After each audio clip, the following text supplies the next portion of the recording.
السلام علیکم ورحمۃ اللہ وبرکاتہ۔ بسم اللہ، الحمد للہ والصلاة والسلام علی رسول اللہ وعلی آلہ وصحبہ ومن والہ۔ محترم ناظرین، آج کے اس لائیو پروگرام میں جو باتیں میں آپ کے سامنے رکھنا چاہتا ہوں وہ سعادت مندی اور نیک بختی کے بارے میں ہے۔ اس دنیا میں کون ہے وہ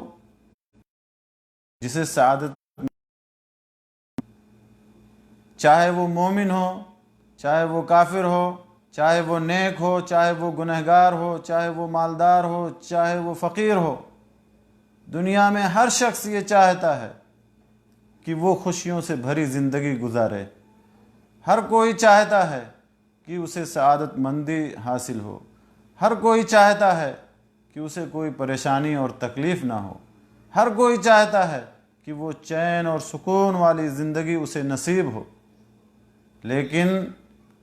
ہر ایک کے دیکھنے کا زاویہ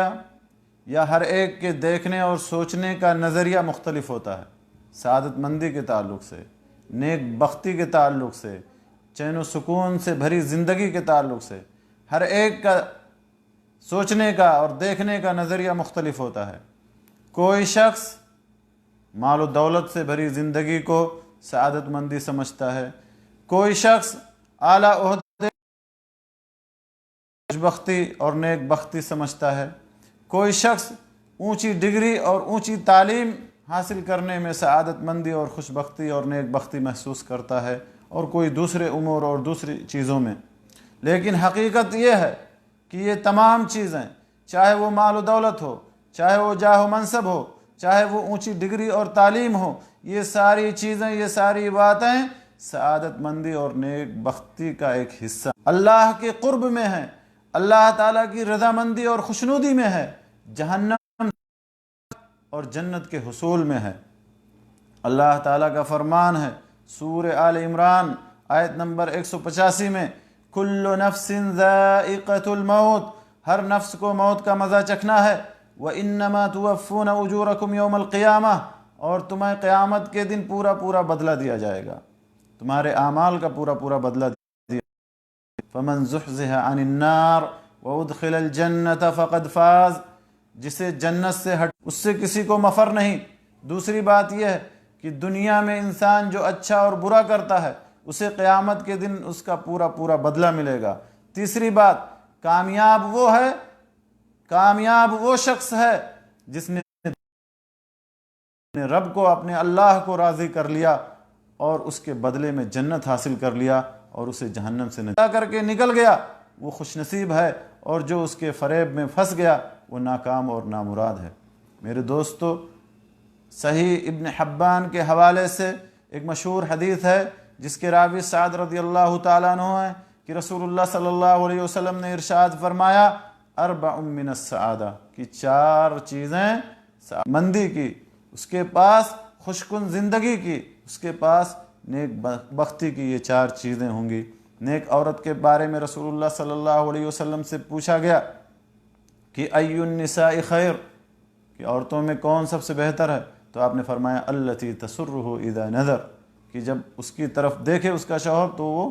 خوش ہو جائے، اور وتطیعہ اذا امر، اور اس کے حکم کی فرما برداری کرے، ولا تخالفہ فیما یکرہ فی نفسہا ومالہ، کہ اس کی مخالفت نہ کرے اس چیز میں جسے وہ ناپسند کرتا ہے، اس کے تعلق سے اور اپنے مال کے تعلق سے۔ تو میرے دوستو، یہ چار چیزیں سعادت مندی کی ہیں، جیسا کہ اس حدیث میں اللہ کے نبی صلی اللہ علیہ وسلم نے بیان کیا، نیک عورت اور بڑا گھر اور نیک پڑوسی اور آرام دہ سواری۔ اور نیک عورت کے بارے میں نبی صلی اللہ علیہ وسلم نے بتایا کہ سب سے بہتر عورت وہ ہے کہ جب اس کا شوہر اسے دیکھے تو خوش ہو جائے، یا وہ عورت اسے خوش کر دے اور اپنے شوہر کی اطاعت و فرما برداری کرے اور اس کی مخالفت نہ کرے۔ تو یہ چار چیزیں سعادت مندی کی حدیث، اور شیخ سعدی رحمۃ اللہ علیہ نے نیک بختی اور سعادت مندی کے حصول کے لیے چند مزید اسباب، انہی اسباب میں سے سب سے پہلا سبب ہے سعادت مندی حاصل کرنے کے لیے، نیک بختی اور خوشکن زندگی پانے کے لیے سب سے پہلا سبب ہے اللہ تعالیٰ پر ایمان لانا اور نیک عمل کرنا۔ ایمان باللہ اور عمل صالح، اللہ تعالیٰ قرآن میں فرماتا ہے من عمل صالحا من ذکر او انثى وهو مؤمن فلنحيينه حیاة طیبہ ولنجزینہم اجرہم باحسن ما كانوا يعملون۔ اللہ تعالیٰ فرماتا ہے کہ جو شخص نیک عمل کرے، چاہے وہ مرد ہو یا عورت، لیکن وہ مومن ہو، با ایمان ہو، ایمان والا ہو، تو ہم اسے یقیناً نہایت بہتر زندگی عطا کریں گے اور ان کے نیک اعمال کا بدلہ بھی انہیں ضرور دیں گے۔ تو پہلی بار جو اللہ تعالیٰ نے یہ فرمایا کہ انہیں ہم بہتر اور پاکیزہ زندگی عطا فرمائیں گے، اس میں پاکیزہ زندگی سے حیات طیبہ سے مراد دنیا کی زندگی ہے، کیونکہ آخرت کے بدلے کا ذکر اس کے بعد اللہ تعالیٰ نے کیا کہ ان کے نیک اعمال کا بدلہ ہم قیامت کے دن ضرور دیں گے۔ تو اللہ تعالیٰ پر ایمان لانا اور نیک عمل کرنا یہ نیک بختی اور سعادت مندی کے اسباب میں سے سب سے پہلا سبب ہے، یا نیک بختی اور سعادت مندی کے حصول کے اسباب میں سے سب سے پہلا سبب ہے، کیونکہ اللہ تعالیٰ نے وعدہ کیا ہے کہ جو نیک عمل کرے گا اور ایمان لائے گا یا ایمان والا ہوگا، ہم اسے پاکیزہ زندگی عطا کریں گے۔ اور جو شخص اللہ کے ذکر سے اعراض کرے گا، جو شخص اللہ کے ذکر سے منہ موڑے گا، اللہ تعالیٰ اس کی زندگی کو تنگ کر دے گا۔ وَمَنْ أَعْرَضَ عَنْ ذِكْرِي فَإِنَّ لَهُ مَعِيشَةً ضَنْكًا۔ اور دوسرا سبب سعادت مندی اور نیک بختی کے حصول کے لیے اللہ تعالیٰ کی قضا اور قدر پر ایمان لانا، اللہ تعالیٰ کی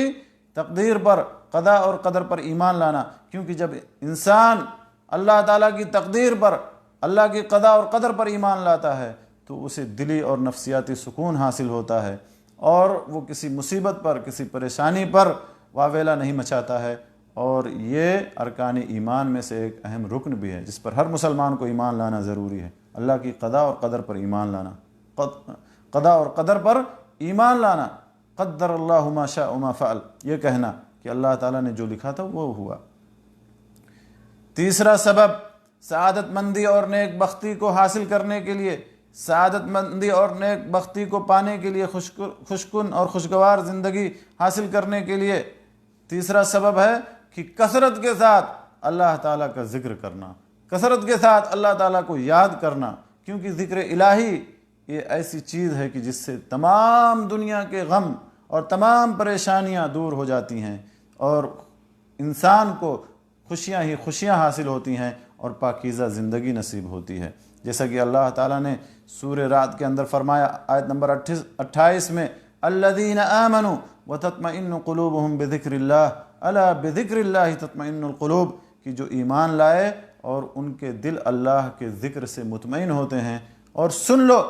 دلوں کو اگر سکون حاصل ہوگا، دلوں کو اگر اطمینان نصیب ہوگا تو صرف اور صرف اللہ کے ذکر سے ہوگا۔ تو یہ تیسرا سبب ہے کہ اللہ تعالیٰ کا کثرت سے ذکر کرنا۔ اور چوتھا سبب ہے کہ اللہ تعالیٰ کی دی گئی، اللہ کی عطا کردہ اور اللہ کی تقسیم کردہ روزی پر قناعت کرنا۔ اللہ تعالیٰ نے جو روزی ہمیں دی، جو رزق اللہ تعالیٰ نے ہمیں عطا کیا، اس پر قناعت کرنا، اس پہ واویلا نہیں مچانا، اس پہ اعتراض نہیں کرنا یا اور کوئی دوسرا ایسا کام نہیں کرنا جو قناعت کے مخالف ہو۔ تو اللہ تعالیٰ کی دی گئی اور اللہ تعالیٰ کی تقسیم کردہ رزق پر قناعت کرنا۔ اور پانچواں سبب ہے کہ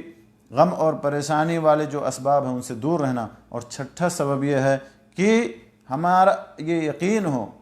اور ہمارا یہ ایمان ہو کہ حقیقی سعادت ہمیں آخرت میں ملے گی۔ دنیا تو یہ آزمائش کی جگہ ہے، پریشانی کی جگہ ہے، پریشانی اور آزمائش کا گھر ہے، جیسا کہ اللہ تعالیٰ نے خود اس بات کا ذکر کیا ہے لقد خلقنا الانسان فی کبد، ہم نے انسان کو مشقت اور پریشانی میں پیدا کیا، یعنی یہ زندگی جو ہے یہ پریشانی مشقت سے بھری ہوئی زندگی ہے۔ اور اللہ کے نبی صلی اللہ علیہ وسلم نے اسی بات کا ذکر حدیث کے اندر کیا ہے الدنیا سجن المؤمن و جنت الکافر، کی یہ دنیا مومن کے لیے قید خانہ ہے اور کافر کے لیے جنت ہے۔ اور امام احمد بن حنبل رحمۃ اللہ علیہ سے پوچھا گیا متى يرتاح المؤمن، کہ مومن کو سکون کب نصیب ہوگا، مومن کو سکون کب ملے گا؟ تو انہوں نے کہا اول ما يضع قدمه في الجنہ، کہ سب سے پہلے جب وہ اپنا پاؤں جنت میں رکھے گا اس وقت اسے سکون ملے گا، آرام نصیب ہوگا۔ تو یہ 4 اسباب یا 5 اور 5 سے زائد اسباب ہیں سعادت مندی اور نیک بختی کے، اللہ تعالیٰ پر ایمان لانا اور نیک عمل کرنا۔ دوسرا سبب میں نے آپ لوگوں کو بتایا اللہ کی قضا اور قدر پر ایمان لانا۔ تیسرا سبب اللہ تعالیٰ کا کثرت کے ساتھ ذکر کرنا، چوتھا سبب یہ ہے کہ اللہ کی دی گئی اور عطا کردہ روزی پر قناعت کرنا، اور پانچواں سبب ہے کہ غم اور پریشانی والے اسباب